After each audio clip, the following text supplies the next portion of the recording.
Disclaimer, मेरी आप सबसे गुजारिश है, ये वीडियो सिर्फ एंटरटेनमेंट के लिए है, तो लिहाजा इस वीडियो को अपने दिल के फेफड़ों पे मत लेना। ज्यादा तबीयत खराब हो तो किसी अच्छे डॉक्टर के पास जाकर अपना इलाज करवा लेना। नायरा सब्जी का थैला लेकर घर पहुंची। आज वह बहुत ही खुश थी। मुझे यकीन नहीं हो रहा कि शाम के समय बाजार में इतनी सस्ती सब्जियां मिल गईं। वह सब्जियां काटने बैठ गई। आज इस बैगन आलू का सब्जी बना लेती हूँ।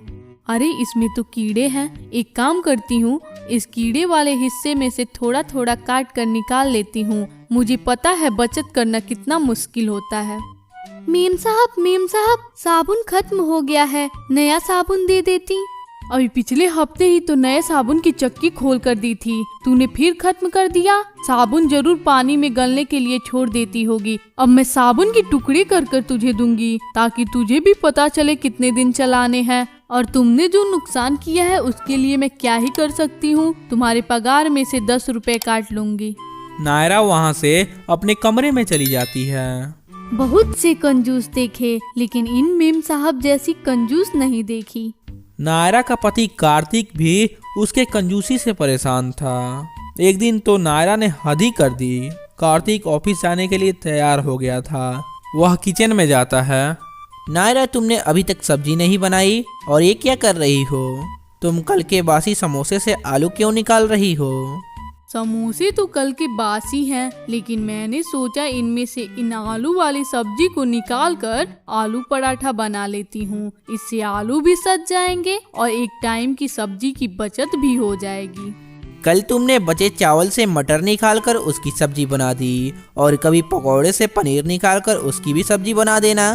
कार्तिक की ये बातें सुनकर नायरा को गुस्सा आ गया। वह गुस्से में बोली, हाँ क्यों नहीं, ये तो बहुत अच्छा आइडिया है। इससे तो सब्जी की बचत भी हो जाएगी। एक दिन की बात है, दोपहर का समय था। नायरा अपनी दोस्त वर्षा से फोन पर बातें करने में लगी थी। कायरो को बहुत जोरों की भूख लगी थी। वह नायरा के पास जाता है। माँ, मुझे बहुत जोरों की भूख लगी है, कुछ खाने को दे दो। नायरा कायरो से कहती है, जाओ फ्रिज में ब्रेड मक्खन रखे हैं, जाकर खा लो। कायरो किचन में जाता है और फ्रिज खोलकर उसमें से ब्रेड मक्खन ढूंढने लगता है। तभी उसकी नज़र फ्रिज में रखे नूडल्स पर पड़ती है। कायरो को नूडल्स बहुत पसंद थे। वह फ्रिज में से निकालकर पूरे नूडल्स को खा लेता है। नूडल्स खाने के कुछ समय बाद कायरो की तबीयत बहुत खराब हो जाती है। नायरा और कार्तिक कायरो की ऐसी हालत देखकर घबरा जाते हैं। कुछ देर बाद कायरो उल्टी भी करने लगता है।